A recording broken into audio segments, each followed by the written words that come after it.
On va passer donc la deuxième partie et je vais donner donc la parole à Sylvie Génin qui va donc faire la présentation de la liste.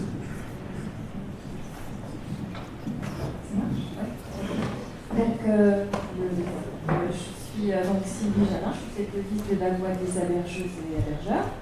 Donc, je vis à l'hébergement Sainte-Marie depuis 1 an et demi. Je suis originaire de Loulou. J'ai passé une bonne partie de ma vie aux hôpitaux neufs, je connais bien la région. Voilà. Donc la raison de mon engagement sur cette liste, c'est que je pense qu'on a un vrai déficit de démocratie dans ce pays et que globalement la voix des citoyens est peu entendue, peu prise en compte, alors que les gens ont de bonnes idées à soumettre. Donc je suis convaincue que c'est d'abord au niveau local qu'on peut faire changer les choses, en donnant aux citoyens la possibilité de s'exprimer autrement qu'une fois tous les 6 ans dans les urnes, et puis de donner le pouvoir à une équipe communale dont on a peu de nouvelles après.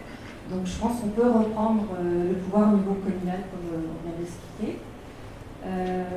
Notre liste donc, elle est représentative de la population du village, avec des gens qui sont installés ici depuis longtemps, d'autres un peu moins, qui sont pour la plupart impliqués dans la vie associative locale, en tout cas prêts à s'engager pour faire de ce village un endroit agréable, convivial, et puis l'équipe de ses habitants. Donc sur cette liste, on est tous sur un pied d'égalité, donc il y aura une gouvernance horizontale et non pas pyramidale. Les propositions, les décisions, elles sont faites de manière collégiale, et je tiens aussi à préciser que l'ordre de la liste ne laisse pas présager des adjoints qui seront électroniques.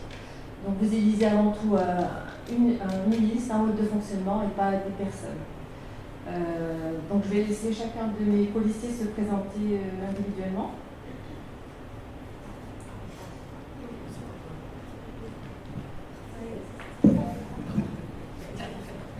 Bon, alors j'ai déjà pas mal parlé, mais voilà, donc vite fait, Raphaël Robe, j'ai grandi à Bergement, je suis parti quand j'avais 20 ans.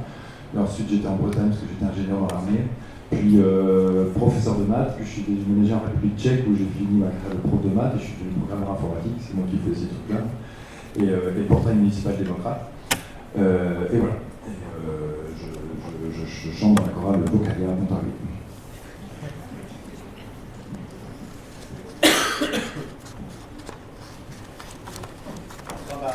Bonjour à toutes et à tous, excusez-moi. Donc je m'appelle Stéphane Lebas.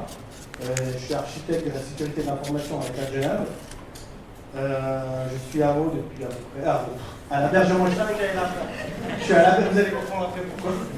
Je suis à l'hébergement depuis 6 ans.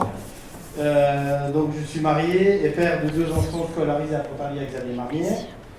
Engagé dans la vie locale depuis des années, vice-président de l'ADEL à Voué-Chongru, d'où l'erreur, à Voué-Chongru. Et aussi à la BECA, qui est la société d'animation du village. Je souhaite aujourd'hui mettre mon énergie, mon expérience au service de la commune de l'hébergement Sainte-Marie. Donc, bonsoir, je suis Lunélie Bazer, j'ai été professeure de PS au collège de Morteau pendant une 30aine d'années, et du coup je suis arrivée à l'hébergement il y a 1 an et demi. Je suis maman de 3 grands-enfants. J'ai été présidente d'une association de parents d'élèves et élue au sein d'un comité d'un club de ski local. Je me plais beaucoup à l'hébergement, j'ai eu envie de m'investir ici. J'apprécie beaucoup la proximité des commerces et l'environnement qui me permet de pratiquer de nombreuses activités sportives.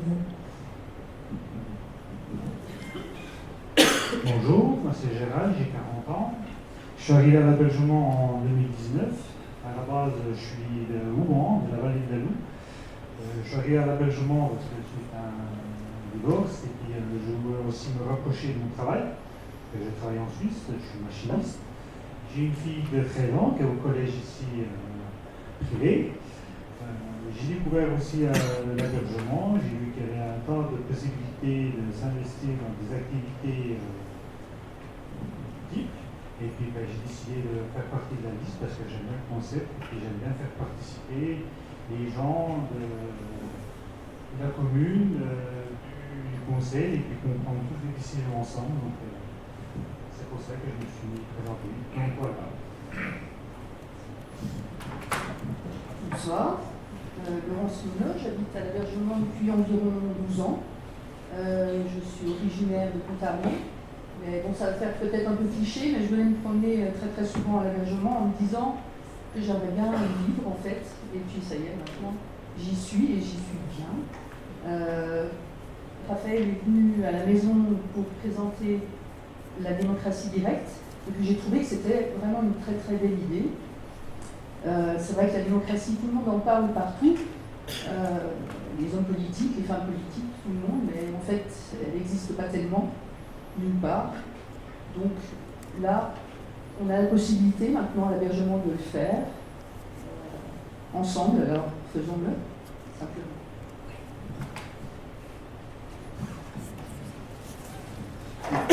Donc, Gérard Viennet, je suis natif de Vauchamp-de-Grue, mais ça fait 20 ans que j'habite sur l'hébergement.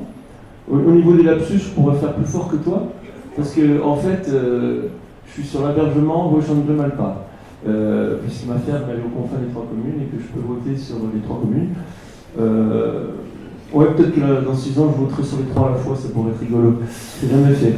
Mais par contre, voilà, je suis vétérinaire de formation, paysan, mais aussi écologue, puisque j'ai passé 40 ans de ma vie professionnelle à l'hébergement Sainte-Marie, non seulement en tant que paysan, mais aussi à la réserve naturelle de Lac d'Ormoray, dont j'étais gestionnaire et puis co-directeur de la maison. Et ce que je veux dire, c'est que, en fait, pour reparler des endroits où je vote, il y a 6 ans, enfin plutôt il y a 7 ans, jusqu'à il y a 7 ans, je votais à l'hébergement Sainte-Marie quand je suis venu m'établir à la ferme du Mont-Vincent sur les 3 communes. Et bien en fait, j'ai changé. Et si je suis retourné il y a 6 ans et demi à Vauchamp-de-Grue pour voter, c'est parce qu'il y avait une liste démocratie participative avec des jeunes, avec les potes, voilà. Et donc, on a perdu, mais on a eu un tiers des voix. C'était rigolo quand même parce que les gens, pour la première fois à Vauchamp-de-Grue, ils ont voté pour des idées qui ressemblaient à celles-là. Et alors qu'à l'époque, on avait le droit de panacher, et ben en vrai, on s'est tenu dans un mouchoir de poche tous les gens de notre liste. Il n'y a pas eu beaucoup de panachage dans un petit village où d'habitude ça marche à fond, ces histoires-là. Non, les gens ils ont compris que nous c'était autre chose, c'était une logique de liste. Mais bon, ils ont eu 2 tiers des voix, nous on en a eu un tiers. Bon, voilà. Et puis là, il y a 8 mois, Raphaël est venu avec le portail démocratique, et là c'est autre chose. C'est autre chose, j'ai dit waouh, parce que en fait, toutes les questions que vous avez posées en première partie de cette assemblée, nous on les a eues il y a 6 ans à Vauchamp-de-Grue. Mais on n'était pas très au point pour arriver à y répondre. Parce que derrière nous, on n'avait pas ça. On n'avait pas l'association. On n'avait pas toutes les réponses que Raphaël vous a données, qui bosse dessus depuis 3 ans, hein, c'est ça? Et puis même un peu avant dans son engagement. Et du coup, là, ce qu'on arrive à vous proposer, c'est quelque chose. Je ne vous dis pas qu'on aurait échoué à Vauchamp-de-Grue, on est sur la démocratie participative, type Saillant, type une dizaine de communes en France qui avaient déjà 12 ou 18 ans d'expérience, mais aussi qui comportent des lacunes importantes. On va pas revenir là-dessus, je pourrais vous raconter des trucs là-dessus, Raphaël encore plus que moi. Mais ce que je veux dire par là, que si je suis revenu voter sur l'hébergement, c'est pour cette expérience-là. Parce qu'en vrai, toutes les objections qu'on peut faire à ce type de fonctionnement, elles sont bien gentilles, mais à chaque fois, la réponse qu'on aurait pu avoir à toutes les questions de doute que vous avez soulevées, c'est de dire « Oui, mais de toute façon, si vous votez pour une liste traditionnelle, ben c'est encore pire en vrai. Ou en tout cas, ça ne change rien, c'est pareil. » Tandis que là, ce qu'on peut, c'est amener plus avec une organisation qui peut aussi permettre aux gens de ne pas se lasser et de ne pas être sollicités tous les 10 jours par des comités de quartier ou par des choses que nous, on voulait instaurer avec la démocratie participative, parce que là, ce qui a été trouvé, c'est une formule qui permet d'avoir un outil et des outils pour que vous puissiez, si vous ne le souhaitez pas, si vous le souhaitez, laisser fonctionner le conseil municipal comme n'importe quel autre conseil municipal, sur le programme qui va vous être présenté tout à l'heure et puis sur la suite de ce programme, Mais par contre, si vous voulez dire quelque chose, eh ben, on s'engagera, nous, à le faire. Voilà. Et c'est pas plus terrible que ce soit vous qui décidiez de prendre une décision, même financière, par rapport à la question qui a été posée, parce que il y en a des conseils municipaux qui se plantent. Vous en voulez des communes autour de nous qui sont dans le rouge au point de vue budget? Ben, il y en a. Ils se plantent à 12, à 15, à 21, ça dépend de la taille de la commune. À Pontarlier, ils peuvent se planter, je ne sais pas combien de communes conseillers. Ben, nous, on se plantera tous ensemble. Je veux dire, si c'est vous, les hébergeurs, qui votez à 50, 60, 80, 300 personnes et puis que vous plantez la commune, ben, on sera planté pareil que quand c'est 10. Mais je trouve que ce sera plus, en quelque sorte, plus démocratique.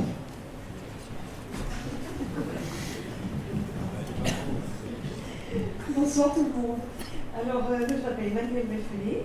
Ça fait 21 ans que je suis sur l'hébergement. Voilà, donc j'ai un enfant, j'ai un compagnon qui est ici du village aussi, et la famille aussi depuis longtemps. Voilà, et donc la liste là qu'on a, justement, elle est super bien. Et je pense que la démocratie, c'est vraiment quelque chose de super intéressant. Et ça pourrait changer quand même un petit peu des choses. Pour même, si ça peut monter un peu plus loin après, ça serait pas mal. Donc voilà. Et puis, j'espère que voilà, on va peut-être avancer quelque part avec tout ça. Et ça nous laisse le libre arbitre de tout. Voilà. Bonsoir à vous tous. Je me présente, Michel Bobillier-Monod, retraité, marié, avec 2 enfants. J'habite à l'hébergement Sainte-Marie depuis 40 ans. Quand j'ai su qu'il était avoir une deuxième liste démocratique, j'ai décidé tout de suite de m'engager pour mener à bien tous les projets nécessaires pour le bien-être de la commune. Bonsoir à tous, je m'appelle Johanna, je suis psychologue, psychothérapeute, responsable d'une unité de psychothérapie. Je suis mariée, maman d'un petit garçon de 4 ans qui est scolarisé à Saint-Jean-Montide. Arrivée à l'hébergement Sainte-Marie en 2018, moi, je suis tout de suite tombée amoureuse de la qualité de vie qu'on a la chance d'avoir ici. Et quand j'ai rencontré Raphaël, pour moi, c'était hyper important de m'investir dans cette liste parce que j'ai vraiment envie de m'investir pour ce village, pour les valeurs qu'il y a dans une démocratie directe et puis surtout pour l'avenir de nos enfants. Ce qu'on fait aujourd'hui, c'est aussi pour eux. Bonsoir à tous, je suis Nathalie Gabri, mariée, 2 enfants. J'habite la commune depuis 20 ans, j'y suis très attachée. C'est donc naturellement que j'ai choisi de m'engager sur la liste des démocrates. Je suis travailleur indépendant. Bonsoir à tous, je viens de Caen, je suis arrivé à l'hébergement fin 2023. Je suis papa de 2 petits garçons, le premier scolarisé à l'école des Deux-Lacs, le second encore chez l'assistante maternelle. Et je travaille également sur la commune de l'hébergement Sainte-Marie au syndicat électrique. Je crois que certains d'entre vous dans le cadre du travail. Et ce qui m'a plu sur cette liste, et le choix pourquoi je suis là, c'est de donner le pouvoir aux citoyens de participer aux décisions publiques. Donc c'est pour ça que j'ai fait le choix d'être sur cette liste de démocratie directe. Voilà. Bonsoir, Nicole Desgrandes. J'habite à l'hébergement depuis 1979, mariée à un artisan du village et maman de 3 grands-enfants. J'ai été conseillère municipale de 2001 à 2007 et présidente dans le milieu associatif, sportif et au comité des donneurs de sang pendant de nombreuses années. Et aujourd'hui, j'ai à cœur d'investir du temps dans le programme de cette nouvelle équipe.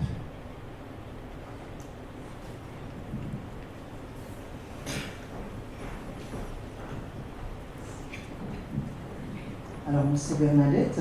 Je suis issue d'une famille d'agriculteurs. J'ai toujours vécu à l'hébergement. J'ai été salariée 25 ans et après une longue maladie, j'ai créé mon entreprise de transport de personnes ici en 2018. Et je prends ma retraite bientôt. J'ai rejoint le conseil municipal, donc j'étais non éligible et puis suite à la démission d'une collègue qui quittait le village. Donc j'ai intégré le conseil municipal actuel, je suis conseillère sortante. J'avais envie de m'investir et de participer. Depuis être seulement simple spectatrice, j'ai eu un bon accueil au conseil municipal, j'ai pris le train en marche, j'étais vraiment archi débutante et bien consciente de ça. J'ai été surprise, et puis pour te dire, j'ai été un peu déçue du fonctionnement de cette instance. Je m'attendais à débattre, à avoir des informations claires pour statuer, des retours de délégation, des retours de commission, des devis irréprochables, des échanges respectueux entre collègues élus. Alors quand Raphaël a sonné à la porte, moi ça n'a pas pris 2 secondes, j'ai dit j'en suis de cette liste démocrate. Et puis je veux témoigner pour avoir vécu les 2 campagnes municipales du respect, de comment on peut changer, de comment on peut prendre des décisions, vraiment de façon très collégiale et très respectueuse les uns des autres. Donc c'est un gros changement pour moi. Et voilà, j'espère qu'on va y arriver. Bonsoir tout le monde, donc moi c'est Régis Rock, j'ai 47 ans et je suis... j'ai tout élevé sur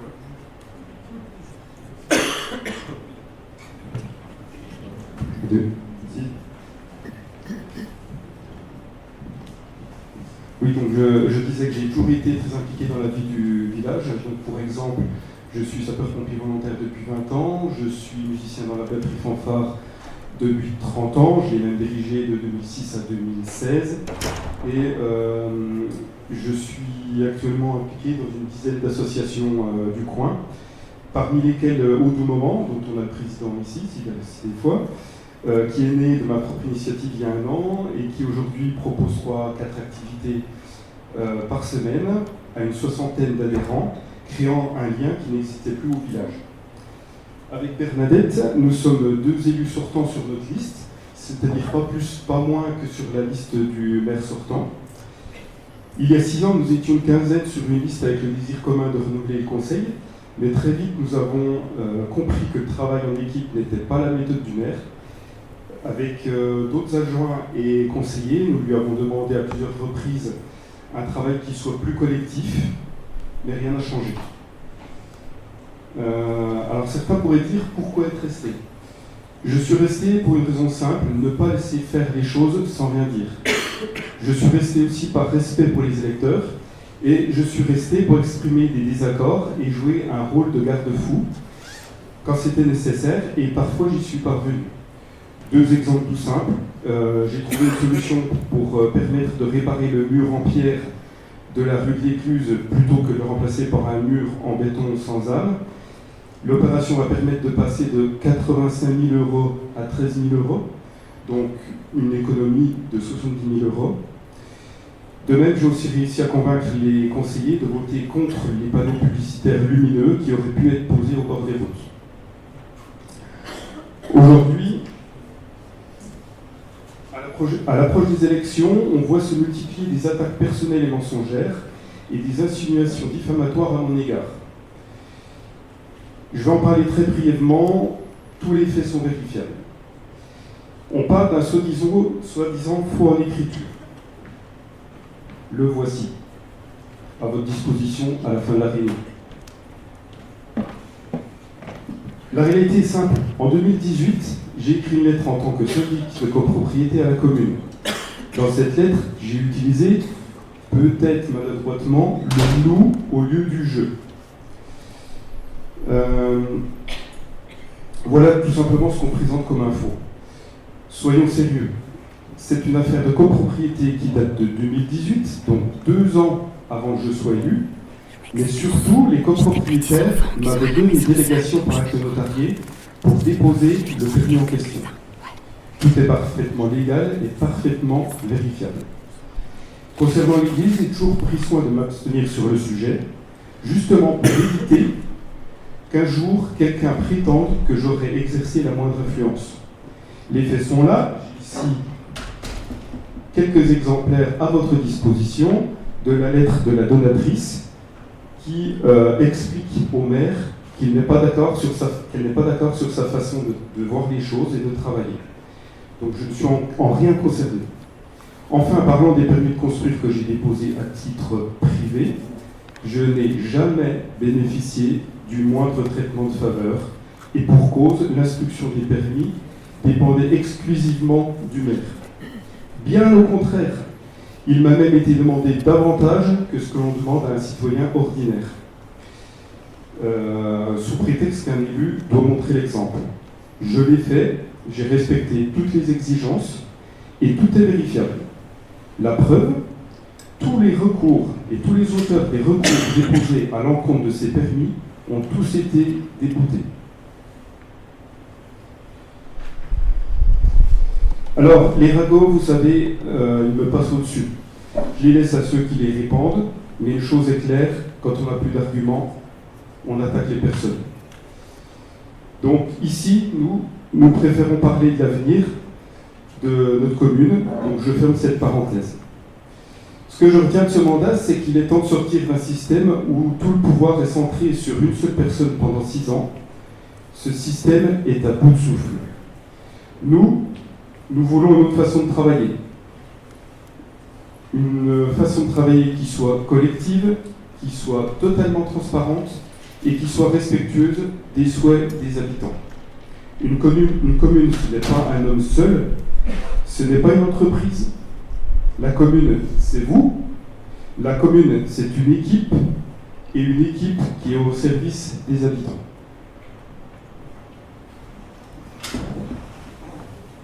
Alors je vais faire un petit mot par rapport à ce que vient d'expliquer Régis. Donc au nom de toute la liste, nous souhaitons exprimer notre soutien entier à Régis.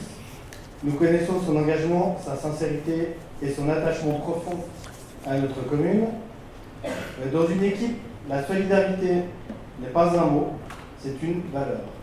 Aujourd'hui, plus que jamais, nous sommes unis à ses côtés et pleinement mobilisés avec lui pour porter un projet sérieux, humain et constructif au service de tous.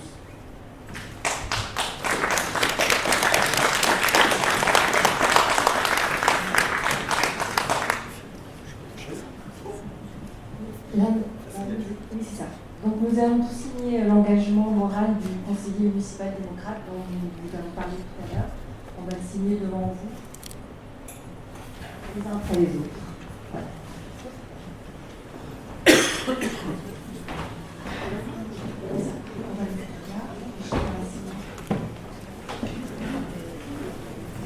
Ça devrait durer 3 minutes. Pour tout le monde. 3 minutes en tout.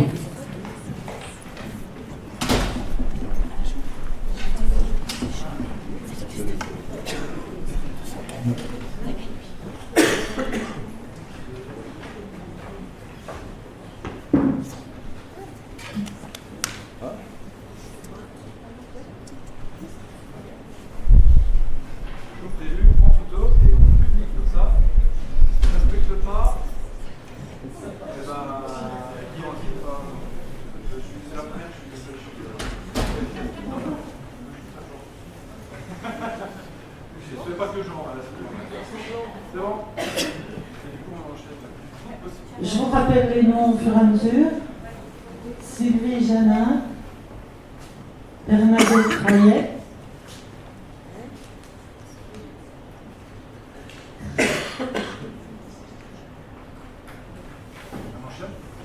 Stéphane Lebas, c'est comme vous voulez.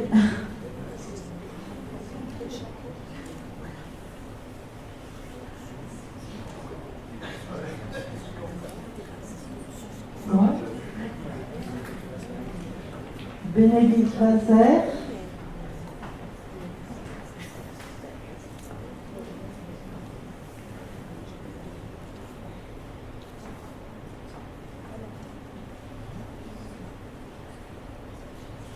Gérald Marion.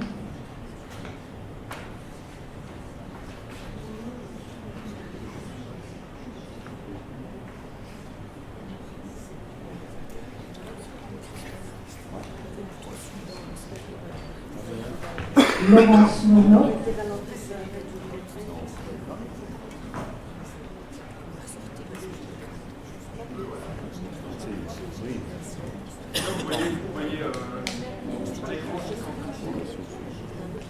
Gérard Bionnet. Spécifique pour le maire. Comme le maire a le monopole de l'ordre du jour. S'il est élu. Emmanuel Bellefallet.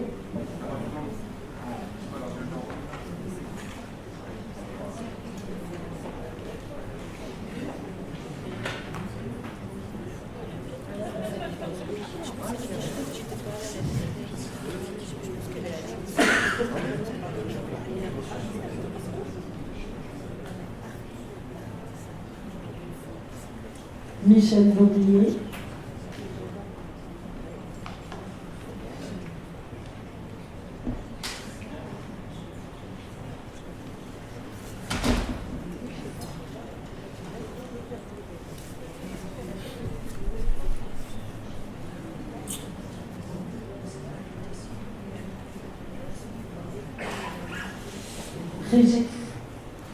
Régis Robe.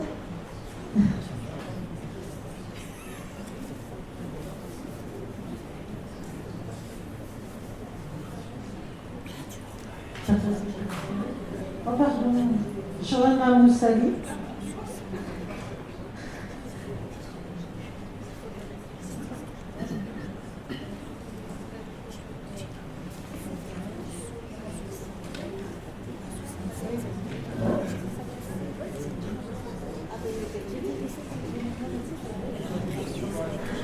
Nathalie Gadry.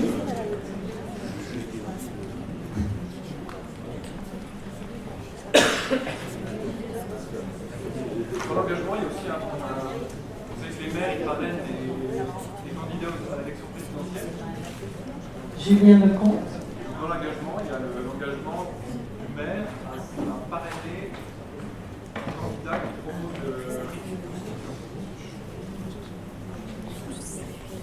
Nicole Delbrand.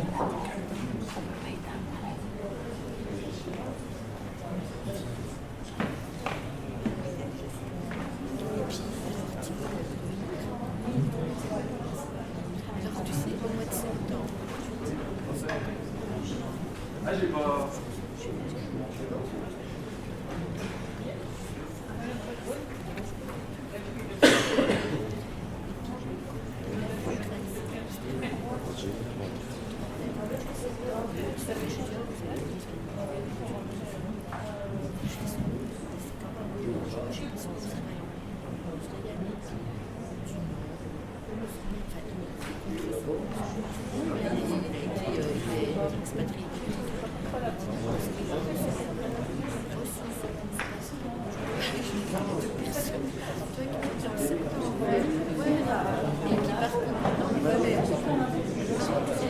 Donc maintenant on va passer à la présentation du programme. Première phase, je donne la parole à Johanna. Alors concernant notre programme, on va tout d'abord vous proposer différents points que nous allons mettre en place le plus rapidement possible. Donc tout d'abord, il est vraiment important pour nous de vous proposer des réunions de quartier où vous pourrez exprimer vos besoins spécifiques et où nous pourrons être disponibles pour vous. Et donc ça inclut tous les habitants des quartiers, qu'ils soient éligibles ou pas. De manière similaire, il nous tient à cœur d'organiser des pots d'accueil pour les nouveaux arrivants. L'accueil, c'est une base de la culture française et nous aimerions perpétrer ces valeurs afin que les nouveaux arrivants puissent se sentir bienvenus et aient des personnes auprès desquelles ils peuvent se tourner, par exemple pour connaître les associations locales. Afin d'être au plus proche, nous allons aussi assurer une permanence régulière en mairie. Et cette dernière ne sera pas dévolue uniquement au maire. Plusieurs conseillers vont effectuer cette présence. Comme vous avez pu le voir dans la présentation ce soir de notre fonctionnement, on prône une gestion transparente de la commune. Les informations seront donc disponibles en ligne. Les réunions du conseil communal, comme énoncé par Raphaël, seront enregistrées, de même que les débats qui seront organisés avant les votations. Concernant les écoles, nous souhaitons évaluer les besoins des enseignants et des directeurs d'école directement avec eux. Nous rencontrerons aussi les parents d'élèves au sein de l'URAPE afin d'avoir leur perspective, notamment en ce qui concerne la sécurisation des abords des écoles. Il est aussi important pour nous de reprendre très rapidement une relation de confiance entre la commune et l'Office national des forêts, car cette relation s'est étiolée sur les dernières années. Dans la même lignée, nous souhaitons mettre en avant la richesse économique locale et pour ce faire, nous allons prendre contact avec les commerçants, les artisans et les professionnels libéraux du village et nous réfléchirons avec eux à des possibilités pérennes de les promouvoir. Concernant la jeunesse de notre village, Nous souhaitons prendre le temps de rencontrer les jeunes et inclus ceux qui ont moins de 16 ans afin qu'ils puissent exprimer leurs besoins et envies, dont notamment la possibilité d'un lieu dédié où ils puissent se retrouver. L'objectif est vraiment qu'ils n'aillent pas à toujours prendre la route pour avoir accès à des activités qu'ils apprécient. En fonction de ce qui ressortira de nos différentes rencontres avec vous, les habitants de ce village, nous pourrions aussi éventuellement réfléchir à des propositions de projets intergénérationnels. En ce qui concerne le déneigement, il nous a été remonté certaines lacunes. De fait, nous voulons sécuriser davantage les rues pour la circulation, mais aussi, et ce sera peut-être nouveau, les trottoirs pour les piétons. Pour finir, nous allons engager une discussion avec la communauté de communes et éventuellement la région pour soutenir le développement des transports en commun, notamment vers Pontarlier comme vers la Suisse, car l'offre actuelle est assez restreinte.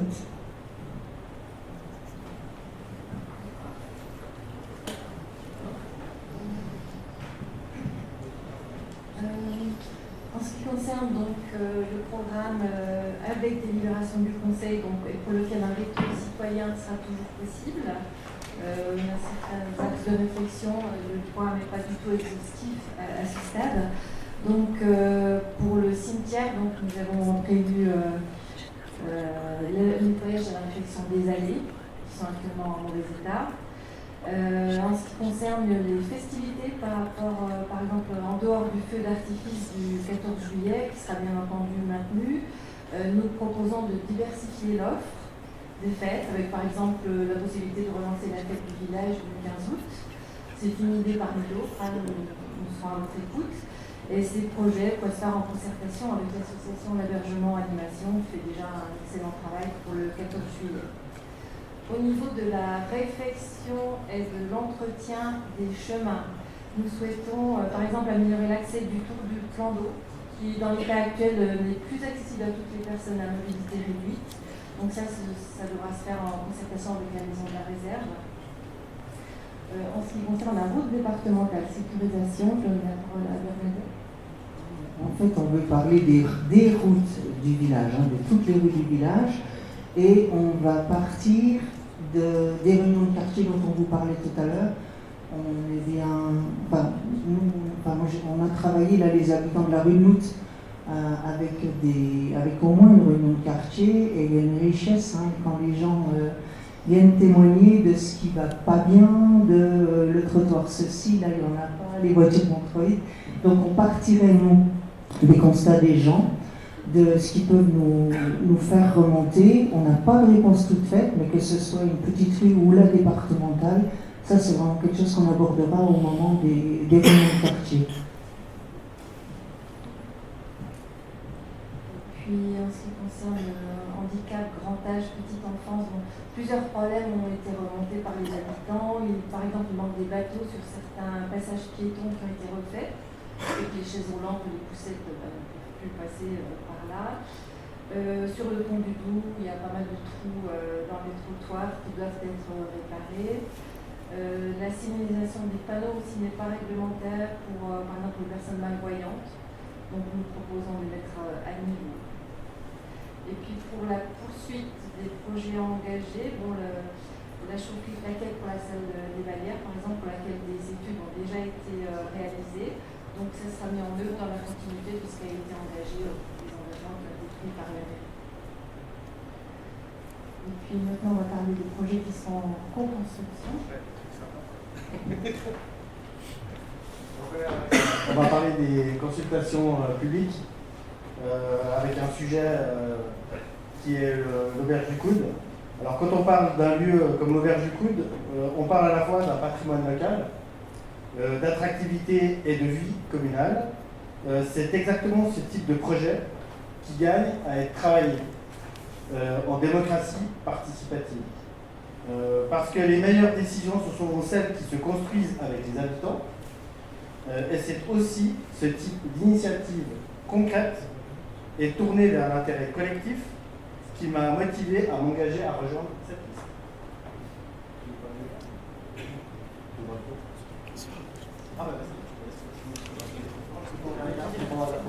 On alterne. intéressé le projet avec l'explication publique, résultat de mes votations. Donc, projet co-construit, ça veut dire que, par exemple, pour la place du village, on a vraiment envie que les gens participent. Pour la passerelle, il y a déjà eu un sondage est en place. Bon, la continuation de ça, ça serait que collectivement, on puisse ensemble décider de ce qu'on va faire. Toujours pareil, comme ça vous l'a été dit plusieurs fois au cours de la soirée, si personne ne veut se mettre autour de ce groupe de travail, notre boulot à nous au conseil municipal, ce sera de faire. On aura des idées sur la place du village. Par contre, la volonté, c'est que ce soit les hébergeuses et les hébergeurs qui fassent les propositions. Et là, c'est un projet de choix, parce que c'est nous qui le maîtrisons. Et voilà comment on a envie de s'y prendre. Pour le vote santé, c'est un petit peu différent, parce que là, forcément, on risque d'avoir à nos côtés par rapport à ça, et selon ce qui émergera, là encore, de votre volonté d'apporter quelque chose sur l'hébergement au niveau de ça, sur des compétences qui sont en communauté de communes, sur des choses qui peut-être seront obligatoirement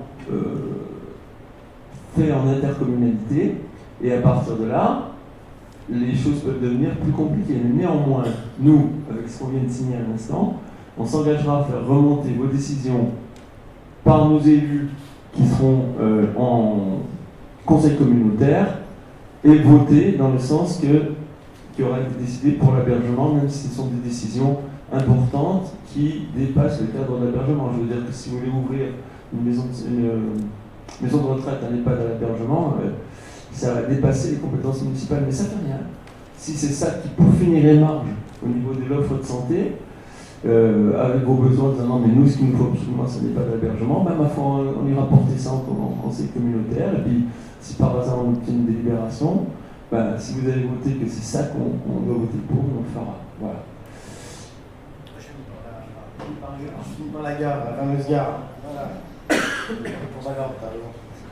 Alors, que ce soit pour l'auberge du Coude ou pour la gare, donc le projet de la gare, on voit bien qu'il s'agit de projets importants pour l'avenir de notre commune. Il touche à notre cadre de vie, à l'activité locale, au logement, à l'image du village. Pour moi, ce sont typiquement des sujets qui doivent se construire avec vous, avec les habitants de manière générale, dans un vrai esprit de démocratie participative. Alors, je suis désolé de revenir chaque fois sur la démocratie, mais c'est un peu le sujet.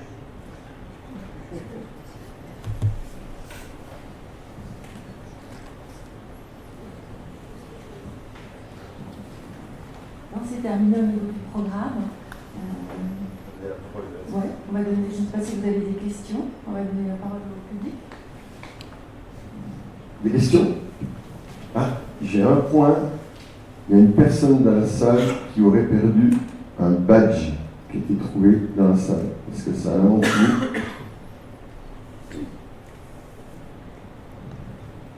Bon.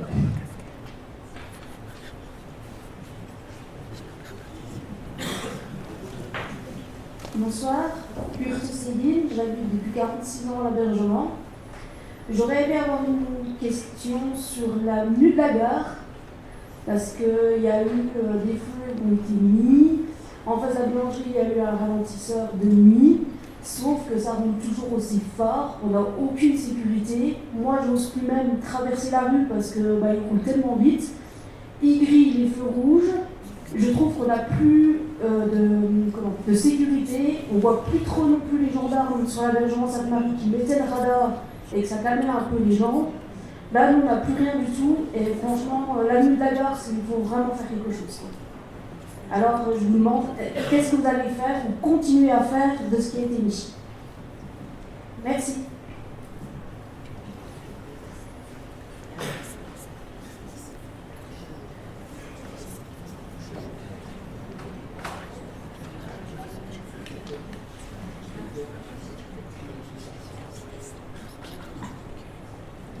Voilà, je voudrais rebondir sur ce que vient de dire Madame, je ne sais pas, oui, voilà, parce que depuis un an et demi, pas un an et demi, On habite justement en face de la place du village. Hein. Donc on est bien placé depuis notre balcon, depuis nos fenêtres, pour voir ce qui se passe sur la route. Et j'avoue que si je suis devant mon balcon et que je regarde ce qui se passe, parfois j'ai peur. J'ai peur parce que effectivement la limitation à 50 est jamais respectée. Le carrefour de la rue de Mout, je crois, de Mout, et puis la grande rue, parce qu'il habite au coin de la grande rue, c'est du grand n'importe quoi, hein, franchement. Et donc voilà, je confirme qu'il y a beaucoup à faire, et également pour le nombre de passages de cyclistes, de piétons et tout ça, il y a vraiment à faire. Et effectivement, les feux, ça ne gêne personne. Hein, je veux dire, c'est pas toujours respecté. Donc voilà, tout ce que je voulais dire. Et puis je suis content d'habiter depuis un an et quelques à l'hébergement. Et puis je suis content aussi parce que j'ai été dans une autre vie, du temps de Giscard, j'ai été conseiller municipal. Donc, mais je vois que dans les communes, les maires font un peu ce qu'ils veulent. J'avais vécu aussi à cette époque-là, mais ça n'a pas beaucoup changé. Et c'est vrai que la démocratie participative, c'est un peu le rêve de notre vie, quoi, en fait. Parce que quand on voit ce qui se passe plus haut, que ce soit au Sénat ou dans d'autres assemblées législatives, ça fait peur. Voilà. Merci pour votre question. Alors pour les feux, il se trouve, vous avez certainement vu qu'à l'opposé du feu, il y a une croix. Et cette croix, elle était optionnelle, on l'a prise justement pour que les gendarmes puissent verbaliser. Alors si on n'appelle jamais les gendarmes, ils ne viendront jamais. Donc je pense qu'il faut de temps en temps les faire intervenir pour que les gens ne s'habituent pas à griller le feu, comme on le voit souvent. Et concernant la vitesse au milieu du village, par exemple, il y a eu beaucoup d'efforts faits d'un côté du village, mais c'est vrai que la rue de Mout et d'autres rues également ne sont pas sécurisées, donc il s'agit de sécuriser l'ensemble du village. Bien sûr, ouais. La fois, s'il vous plaît. Moi, j'ai envie de dire aussi que si vous avez peur, nous, on a peur aussi. Et on est extrêmement sensible à ça. On a essayé de créer, suite à la réunion au Mout, on a créé un collectif. Et on n'a pas obtenu grand-chose en fait. Mais notre idée, c'était de mettre en place un groupe de travail qui échange, qu'on a été reçu une fois. Et les décisions ont été prises partiellement et unilatéralement. Voilà, on n'avait plus la main, on avait, je disais tout à l'heure, avec beaucoup de richesse, faire monter plein de choses, plein d'idées, dénoncer plein de choses aussi, enfin voilà, signaler plein de choses. Donc là, on ne voudrait pas que ça se passe comme ça. On va essayer de faire, voilà, on fera mieux que ça. C'est ce que j'avais compris. Oui, on a parlé des réunions de quartier. Juste, Laetitia Hurtel, j'habite 5 avenue d'Agar. Juste une petite précision quand même, ça double devant chez nous. Les gens doublent. Donc, en bas du village, au radar pédagogique, il n'y a qu'une carte SD, on a obtenu le relevé des vitesses. Il y a des voitures à 10h du matin qui passent à 100. Oui. Et ça fait prévenir personne. Hein, dans le, voilà, moi, je pensais des balles de tennis à un moment donné pour faire ralentir.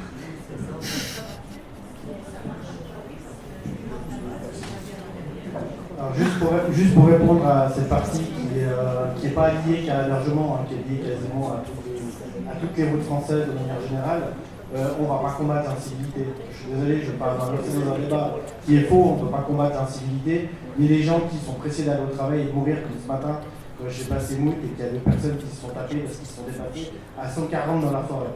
Bon, mis à part ça, le sujet est vraiment très important de la sécurisation. Il y a plusieurs moyens qui marchent, qui fonctionnent pas. Chicane, pas chicane, feu, pas feu. L'important, en fait, dans ce débat qu'on veut porter avec les citoyens, c'est d'arriver à un moment donné à trouver les bonnes solutions. Que ce soit des chicanes, s'ils décident d'en mettre, et puis ça a d'autres défauts, on est d'accord. Hein. Si on les met devant chez les gens, ils vont se plaindre, que les gens s'arrêtent, se tapent dessus, voilà, il y a plein de défauts. Mais l'important en fait, c'est que ça participe et que les gens viennent avec des idées et des propositions et qui pourront peut-être sécuriser le village. Non, mais c'est des vrais ralentisseurs.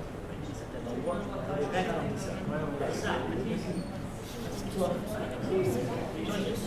Moi, je pense que la sécurisation du village doit se faire de l'entrée côté route jusqu'à la sortie, côté Malbuisson, et une réflexion globale du début jusqu'à la fin.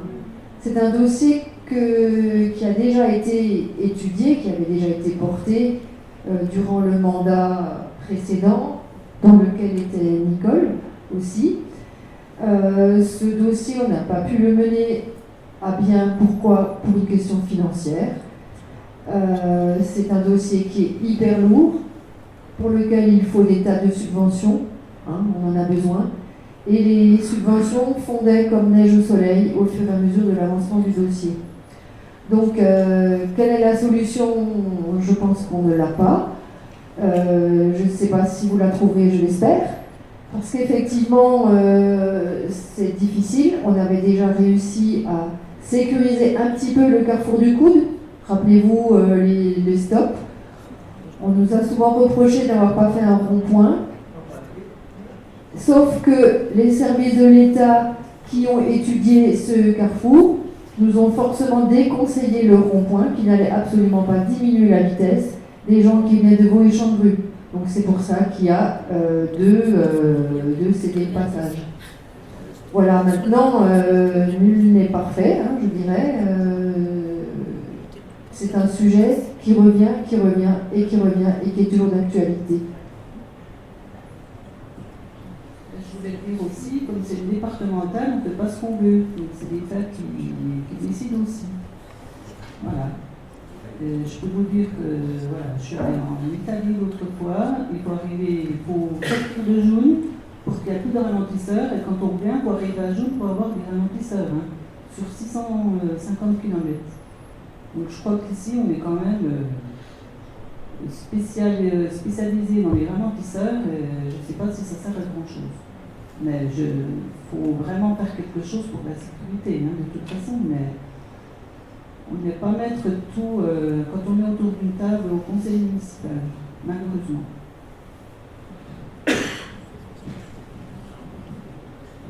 Et pourquoi ne pas mettre un radar tronçon de l'entrée de Mout à la sortie? Ça calmerait beaucoup. Ça fait partie des idées qu'on peut étudier, effectivement. Hein. Je tiens à préciser on n'est pas spécialiste de la circulation. On n'est pas tous spécialistes dans les domaines d'activité, quels qu'ils soient. Donc il y a des études qui vont être menées. Ces études, elles ont un coût, ça je pense que tout le monde le sait, mais elles sont nécessaires. Et il faudra quand même qu'on mène des études pour vraiment arriver à avoir des solutions. Parce que le radar, c'est un très bon cas. Et par contre, j'ai encore une autre question, désolée. Au niveau des travaux qui va se passer dans la Combe, que va devenir l'hébergement avec tous les frontaliers et tout le reste de la circulation, des poids lourds, comme ceux qui descendent la Fluvel, qu'est-ce qui va se passer? Va-t-on voir un gendarme de plus? Parce qu'il ne faut pas rêver que ça va descendre dans l'école. Je ne sais pas.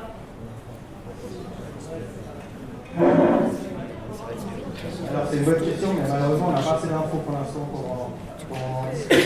Il y a des éléments qui sont en discussion, avec des CD de passage, on va laisser la circulation de gens. On verra en fonction de ce qui va être fait à ce moment et on prendra des décisions. Bonjour, Jacqueline Roset, secrétaire de mairie pendant 33 ans à l'hébergement. Je reviens sur l'étude de l'aménagement de la traversée du village qui avait déjà été faite en 90 et 93. Donc vous trouverez à la mairie des dossiers. Jusqu'à aujourd'hui, rien n'a été fait, certainement pour des finances. En ce qui concerne le coût, j'ai vu sur le site républicain que les gens, lors des travaux qui se passent passer donc à la Cluse, les gens qui vont descendre de la rue de Lausanne seront prioritaires.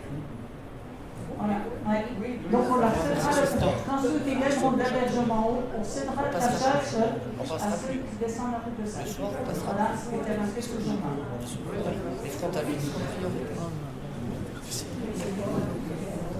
D'autres questions? Attendez, j'ai un vous.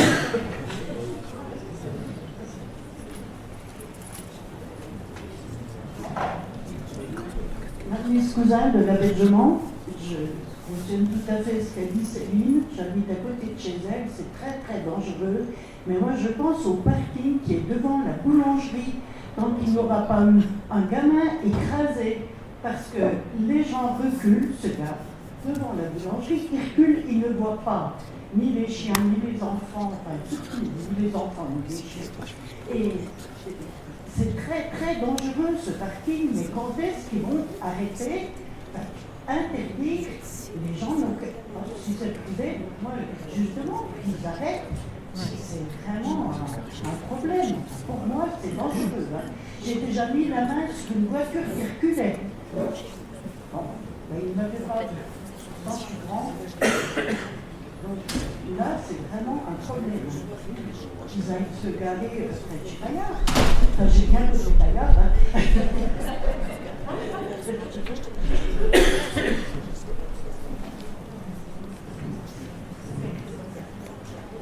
C'est un sujet de sécurité globale, hein, de toute façon.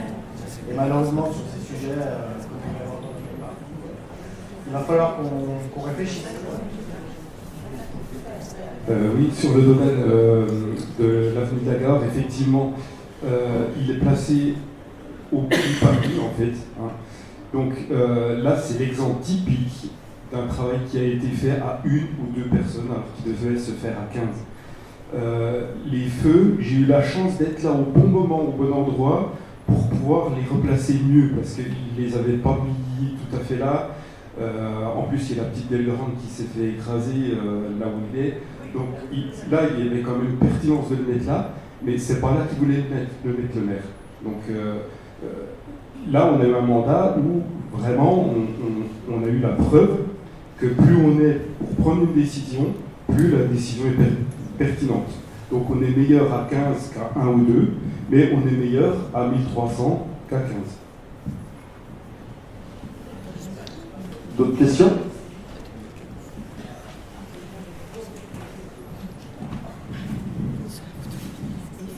Bonjour, Jimmy Bourgeois. Moi j'avais une question, du coup, Raphaël, je m'adresse un peu à vous, on vous voit beaucoup sur les réseaux sociaux, etc. Mais moi j'ai été un peu surpris en découvrant la liste que vous soyez en deuxième position et qu'on a une tête de liste, excusez-moi madame, je ne vous connais pas beaucoup, mais vous avez été vraiment très discrète sur 2 heures là, de réunion. On t'a entendu pour la présentation et puis quelques introductions, mais au final c'est vous qui allez prendre la place de mairesse du coup. Finissez votre question. Ouais, du coup, là, disons que là, la prémisse c'est pas bonne parce que c'est pas comme ça qu'on a décidé. Mais allez. D'accord, bah, en tout cas, c'est pour moi la tête de liste dans le village, c'est comme ça qu'elle est présentée, c'est Sylvie Janin. Je voulais du coup savoir pourquoi vous n'étiez pas, vous, Raphaël, en tant que tête de liste, même si j'ai bien compris que vous, l'idée c'était un peu de remodeler ça. Oui, c'est ça, c'est exactement ça, c'est que notre idée c'est de. Je vois un point, mais je veux. C'est qu'il n'y ait pas d'histoire de hiérarchie, que en fait, pour nous, tête de liste et puis liste, c'était une question indépendante de qui allait prendre les responsabilités, et on a décidé ensuite collectivement qui se présenterait lors du premier conseil municipal pour prendre la place de maire, et collectivement il a été décidé que ce serait moi. Donc voilà, je ne sais pas si vous avez quelque chose, Sylvie. Mais pour nous, j'ai dit tout à l'heure qu'il ne faut pas s'attarder trop sur le programme, puisque et ça va évoluer. Ceux qui proposent un programme, ils ne le respectent pas forcément, il faut des choses qui n'étaient pas dedans. Et puis voilà, donc le programme, je trouve que ce n'est pas un élément. Et les personnes, voilà, pareil, je trouve que c'est pas le nerf de la guerre. Le nerf de la guerre, c'est le pouvoir des C'est-à-dire, oui, votre question elle est légitime dans un fonctionnement standard classique d'aujourd'hui, avec un maire qui est vraiment en haut et puis qui prend à peu près toutes les décisions. Dans notre mode de fonctionnement, ce ne sera pas le cas. Donc, oui, dans un mode de fonctionnement classique, on veut savoir qui sera le maire, parce que en gros, c'est lui qui va vraiment gérer la commune. Nous, comme on vous l'a dit, ça va être plutôt horizontal comme gouvernance, donc que ce soit l'une ou l'autre personne, c'est moins important. Mais bon, en l'occurrence, effectivement, ce sera Raphaël qui sera maire. Du coup, moi j'ai une autre question par rapport à ce fonctionnement. Donc, votre liste dont vous êtes en tête, Raphaël en second. Par contre, au niveau de la communauté de communes, quels seront les délégués qui normalement est la tête de liste, sauf si je me trompe. Exact, oui. Donc moi, ils sont indiqués sur notre... Oui, mais est-ce que vous pensez que ce serait bien que le maire ne soit pas délégué à la Comcom? C'est très très gênant quand même. Eh ben, c'est-à-dire que c'est gênant s'il n'y est pas, si c'est lui qui a toutes les compétences, qui fait tout, qui est au courant de tous les sujets, mais si les trois, ou s'il y a 3, 4, 5 personnes qui partagent à fond le boulot, histoire que chacun à part l'étiquette maire, chacun a des délégations sur un peu tous les sujets, pour moi ça ne change pas grand-chose que ce soit le maire ou un adjoint ou un autre. Donc, ce qui a été... Alors, le maire, il a une place de droit à la Comcom. Donc même si je ne suis pas dans les candidats sur le bulletin, si j'étais maire, j'aurais une place de droit. Mais on a dit que malgré le fait de toutes les délégations, il est possible que le maire sollicite davantage parce que c'est une habitude aussi des gens. On s'est dit, j'aurai ma place de droit si je suis élu, si on est élu, on gagne les élections, mais je la laisserai et ce sera Sylvie et Stéphane qui siégeront. Ah non, mais j'ai rien contre toi, Stéphane, au contraire, je t'apprécie beaucoup. Voilà, disons que notre système il est aussi fait pour qu'il n'y ait pas de burn-out, ou on ne veut pas de professionnels de la politique, quoi. On est vraiment contre l'idée du professionnel de la politique, et actuellement, je pense que le maire actuel, c'est son boulot finalement. Et non, moi je veux garder mon boulot, je veux garder des activités, je veux m'investir bien sûr, mais on trouve mieux, plus sain, qu'il y ait plusieurs personnes qui partagent cette grosse masse de travail, plutôt qu'il y en a un qui finalement connaissent tous les sujets super bien, et puis les autres, beaucoup moins. On ne trouve pas ça efficace finalement. Donc voilà, c'est comme ça qu'on imagine la chose. Alors je vais répondre à 2 questions en même temps. Alors la première question, pourquoi Sylvie est tête de liste? Parce qu'on a pensé qu'une femme en tête de liste c'était bien aussi, ça change aussi pas mal de ce qu'on voit un peu partout en France. Donc ça c'était le premier point. Le deuxième point, par rapport à la communauté de communes, ce qui est intéressant c'est la volonté d'y aller. Et puis l'énergie d'y aller pour essayer de comprendre et de faire changer les choses. Si un maire il n'a pas cette volonté, ou s'il n'a pas ce besoin, il a la représentativité, ça c'est pas le problème. Il faut aussi qu'il ait derrière la volonté d'y aller. Et je ne veux pas dire qu'il ne l'a pas, Raphaël, mais c'est vrai qu'on s'est porté aussi volontaire pour y aller parce que ça nous intéresse d'un point de vue personnel, mais aussi de voir un peu comment fonctionnent les choses et puis peut-être aussi pouvoir amener une touche différente.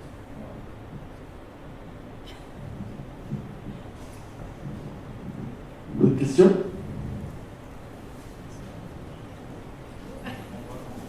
Je pense que là on n'est pas loin. Effectivement. Allez, dernier appel, dernière question.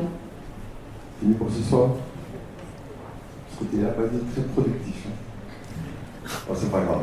Ok, je pense qu'effectivement, on peut légitimement dire qu'on arrive à la fin de cette séance, de cette soirée, qui, j'espère, vous aura permis d'acquérir le concept de démocratie directe, de voir comment cela peut fonctionner au sein de la commune. Et avant de se retrouver autour du verre de l'amitié, qui sera servi de l'autre côté des rideaux, je voudrais remercier tous les intervenants, bien évidemment, mais surtout remercier vous, hébergeuses, hébergeurs et personnes extérieures de la commune, de vous être déplacés aussi nombreux et d'avoir rendu cette réunion d'information vivante à travers vos questions, vos questionnements, qui étaient tout à fait légitimes. Quand il arrive un nouveau concept, on est curieux, on a besoin de comprendre, J'espère que vous avez eu les éléments de réponse qui vont nous permettre de bien assimiler ce qu'est la démocratie directe. Et puis, c'est de voir aussi un petit peu le changement par rapport à l'attitude de ce que l'on fait. Et ça, c'est quelque chose de... La réticence au changement, la peur, l'inquiétude font partie des réflexes normaux quand on est face à un changement. Mais en tout cas, pour celles et ceux qui veulent, avant de passer au verre de l'amitié, il y a la possibilité donc d'adhérer à l'association. Je vous invite à aller voir Catherine et Philippe. Le bulletin d'adhésion est là et si vous voulez rejoindre l'association, vous pouvez le faire dès à présent ou sinon les formulaires sont disponibles sur Internet. C'est ça? Pas encore. J'anticipe. Voilà. En tout cas, merci à toutes et à tous. Je vous souhaite une bonne soirée et puis à tout de suite autour d'un verre. Oh pardon, vous ne connaissez pas. Je suis le modérateur. Alors moi je suis Bertrand Gabry, habitant de l'hébergement Sainte-Marie, accessoirement Madame Gabry sur la liste, et pour m'a demandé de jouer le modérateur ce soir, ce que j'ai fait avec grand plaisir, notamment pour découvrir un concept que je ne connaissais pas. Donc voilà, je suis venu d'un côté neutre et passer une soirée avec vous. Non. Attention. Merci à tout le monde.